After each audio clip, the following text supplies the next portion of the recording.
Hello everybody, Zeckar here, and I am back with the Wraithlord build. So, with the servers and the way they're acting up, I'm probably not going to be trying to hit 100 and then record the video. I thought I was going to be hitting 100 either last night or today, but with the server performance and not being able to play for a good portion of the day this morning, I kind of just decided, let me just get the video out for how the build is as it is now, kind of explain what I'm doing and how I'm building it and exactly how the Wraithlord works, and then kind of talk about, you know, the intricacies of the build and kind of like the pros and cons where I see this build fitting in Necro's kit. So yeah, so I'm going to go ahead and do that. I did get to 97. I'll be pushing to 100. Hopefully by the end of the day, I'll have that done, or later on tonight, maybe tomorrow. And then I'll start working on the other builds. But anyways, before we get into it, please remember to like, comment, and subscribe. If you have any questions or need any help with the build, just let me know. All right, so for the Wraithlord, as you can see, it does a lot of damage. The way the Wraithlord works is the Wraithlord is just one giant Wraith that summons Wraiths for you based on your tree. And while it's at max raise, it fires necrotic beams. And whenever there are any Wraiths that are, any minions that are not Wraiths that are summoned, it will consume those. And this is any sort of minion that is not Wraith. So the ice beetles that you get from shrines, your skeletons, everything, right? So every minion. So the way that you want to build around the Wraithlord in terms of making it do damage and not your other Wraiths that it's summoning is you want to ramp up its damage as much as possible in a short period of time for map clearing to get that 10% max health and 10 flat spell damage for 10 seconds. And you want to get this really quickly and then use it through mapping for the duration that it lasts. And essentially just one-shot everything, right? For a bossing scenario, there are going to be some gimmicky ways that you can potentially get a bunch of minions in a very short window, and then also, let your Wraith go ham on the boss and do a lot of damage.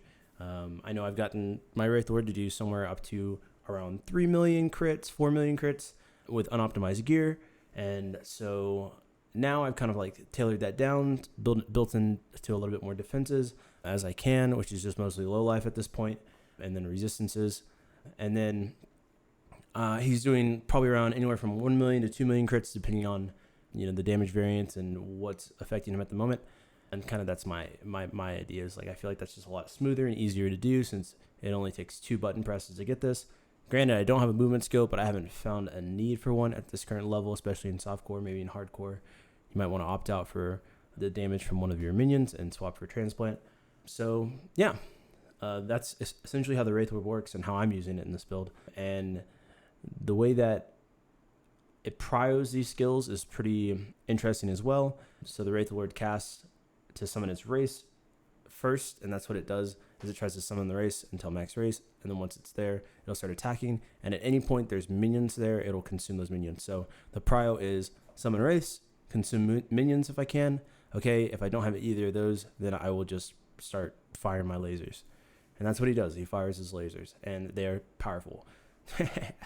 So the way that this build works is essentially when you have your Wraith, what you're going to be doing is summoning him, and you're going to try to avoid your other Wraiths. Hopefully they're just melee, so they'll be going towards minions.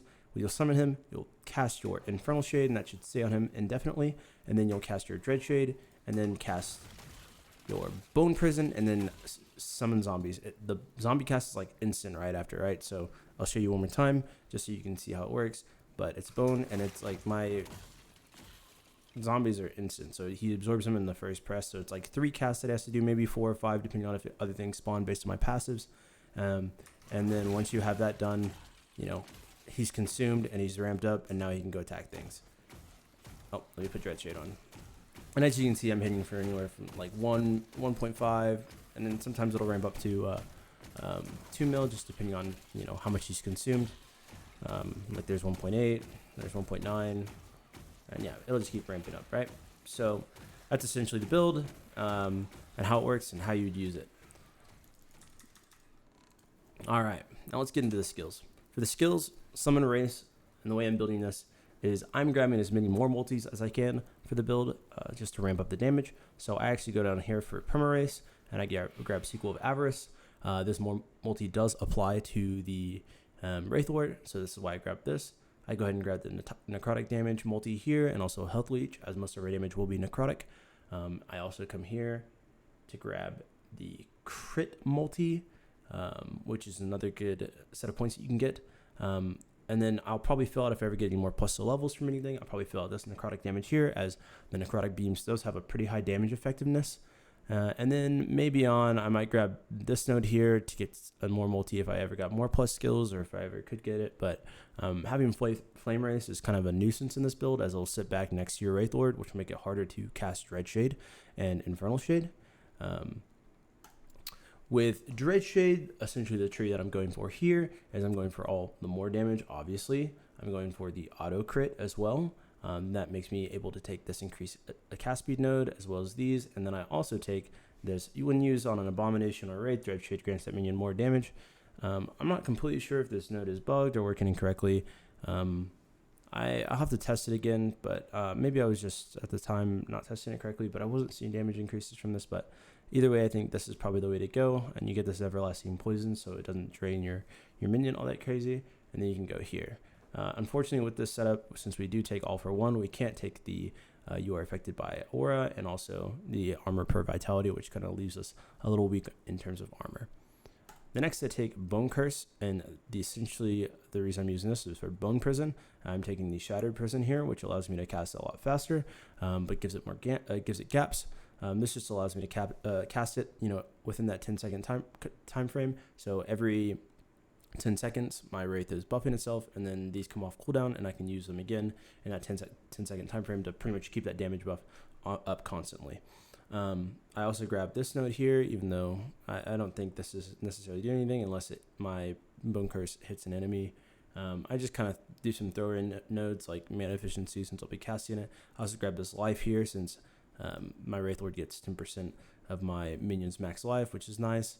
And yeah, this is good. This is just a quick summon of like 10 to 12 minions, I think. And then we go to summon Volatile Zombies, which is giving me a little bit of ward, summoning skeletal vanguards. And then the most important part is grabbing this efficiency, and then coming up here and getting Dreadful Horde, and also Vile Force to summon corpse parasites. So this allows me to summon 5 zombies at once, which then spawn the 10 corpse parasites. So that's another 15 minions on top of my 10 to 12. So anywhere from 25 to 27. So a good amount of flat damage, 270 flat damage. And as I said, you can get more. There's other ways, but this is just the easiest quick cast way. Let them absorb, and then run through. And lastly, we're taking Infernal Shade, obviously for the minion targetable, and then also giving more cast speed here, as well as the unlimited duration. It's really easy to sustain now with this no longer scaling infinitely, so we can just throw it on there and leave it on him, and make sure that we're feeding him minions to keep him alive. I don't opt for this haste because I feel like whenever you give your minion so much movement speed, he starts to ice skate around, and this still happens, especially when you get haste shrines and stuff like that. It still happens from time to time, especially when we're using Bone Prison. Now that there's body block, the Bone Prison will kind of block him and make him go in like very inefficient paths to come get to you. It'll make him ramp up his speed to get that speed bonus that they naturally get trying to catch up to you. And so there's just a lot of issues with building movement speed in terms of having a solo minion or a minion that already has a bunch of movement speed. It just causes a lot of AI issues. And then I get the mana efficiency, and I also get the slow chance here. And that's pretty basic. For the passives, essentially what I'm doing here is I'm grabbing intelligence, grabbing the cast speed here, grabbing a little bit of armor here. Even though I don't think you really need this point, you could probably throw it here instead and just take the additional HP. I'm also grabbing this ward retention here, as I am low life right now. You could do HP regen early on, and then swap to low life when you get the gear. And Necromancer, we're taking the cast speed here, getting health. I just needed an extra point here, but we get the ward retention, extra point. I come up here and I get my increased health. I get this cast speed. I get this flat damage. And then I get some points in here. I'm finishing this off with the minion crit multiplier. And I'm also going to finish this off if I have enough points, or just get a couple points here, so that way I can give him haste for a little bit whenever I cast Dread Shade on him. And then in the Lich Tree, what I've gotten is I've just gone for intelligence, a little bit of health, this vitality node, and then I got this intelligence node here. So that way I could get a lot of intelligence, which gives me a lot of ward retention. And now all I have to do is build out some life and some LP gear on my my uniques, and I'll have a lot more stable ward. So that's kind of it for my passives. In terms of gear, what I'm rocking with is, of course, the Wraithlord helmet. I'm just getting minions, prefixes, health, and then resist, or whatever else I need as the suffix. It's pretty much all I really do, since I just need to stay alive at this point, and that's what helps. Outside of the Wraithlord, I'm doing Exsanguinous for low life. I'm doing Last Steps of the Living for low life. I am farming these two to try to get LP. I haven't gotten them yet. And then also, if I get enough gold and there's some on the market, I'll probably buy them as well whenever I get to that faction rank. So that's it for the uniques and such. And then for just the gear, I have this amulet with the minion damage and health. And then just flat health for me. And then I'm also doing resistances as well, right? For your weapon, what you want to do is get this base, the Bone Scythe, so you can have minion necrotic penetration. And then you just want double minion spell, minion bow. So that's how that works. And then once you get good ones for that, the minion health and minion bow, or minion melee, minion spell, and minion spell, minion bow. When you get good ranges on that, and you also have that good range of necrotic penetration, that'll be a nice little damage boost. I could obviously upgrade mine a little bit. But yeah, for the rings, I'm essentially just doing health, resistance, and intelligence, and then any minion prefixes. Belt doing health, and then minion prefixes if I can. And then also I would like to get cleanse. And then I same with the other rings. It's critical strike avoidance, intelligence, health. I end up going with critical strike avoidance because that's just the blessing I got. I think I'd probably re-gear a little bit and maybe try to get armor and reduce bonus damage taken from crits. But you get what you're given. So that's pretty much it for the rings. I would like the minion bases if I could, but we take what we can get. For the relic, I'm doing intelligence, health, resistances, and any minion prefixes as well. And then for the gloves, obviously, I don't know why this is all messed up, but for the gloves, obviously we're doing the life, low life gloves, and trying to farm for the 20%. That'd be really nice. Some int, and then resist, and whatever affixes you get if you got kind of like unlucky like me, And then for the idols, I'm looking for increased health and ward retention idols. Those are ideally the ones that I get. Increased health is good, and then also double HP idols for the additional slots that you have here. And yeah, that's pretty much it for the gear. It's not too hard to gear, and it's really easy to just like get going, especially if you're on MG. A lot of these items you can find on MG for really good prices, especially now. So get on that. But yeah. The build is really fun. It's really awesome. There are some issues with it. So as I said, the first issue is the minion sometimes just gets way too fast and ramps up and will kind of like skitter toward you. The best case what you should do in that scenario, and the best way to like work that out, is try to go towards him so he collides with you, so that way he knows that he's caught up with you.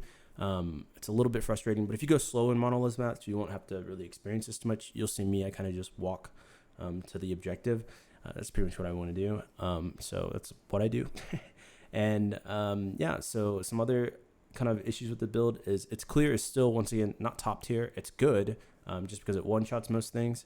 And yeah, it's good, but it's better than A-Bomb, but it's still kind of like on the lower end of the tier for clearing. And yeah, it's manageable, and I think it's way better than A-Bomb, and this is just an improved A-Bomb in my opinion. And A-Bomb was a build that I played quite a bit, so this build just kind of gives me a fond reminder of that.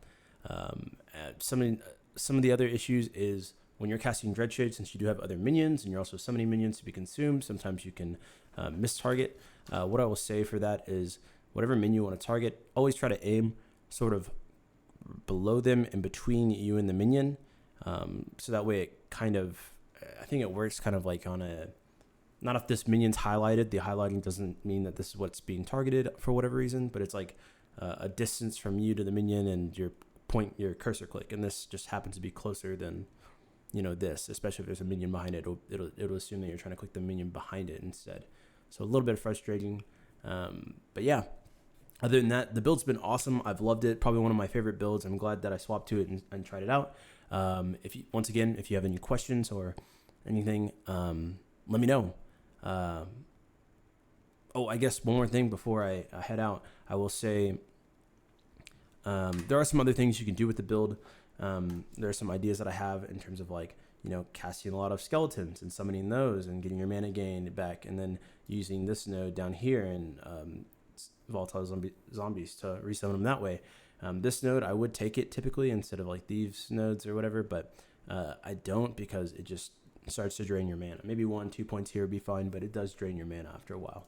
So if you can feed this thing a lot of minions in a very short amount of time, that's going to just increase your damage so much more, and that'll help with bossing, whatever damage issues you're having. And so this build really shines in that aspect. So I'd love to see what you guys come up with. If you guys do any kind of theory crafting with this helmet, please leave your questions, comments, or suggestions down in the comments below. And let me know what you guys think, and if you are playing it, how it's going for you. Anyways, once again, peace out, guys. Have a good one, and hopefully the rest of the 1.0 launch goes well for you guys. And no more server issues. Let's go. Come on, let's go. All right, peace.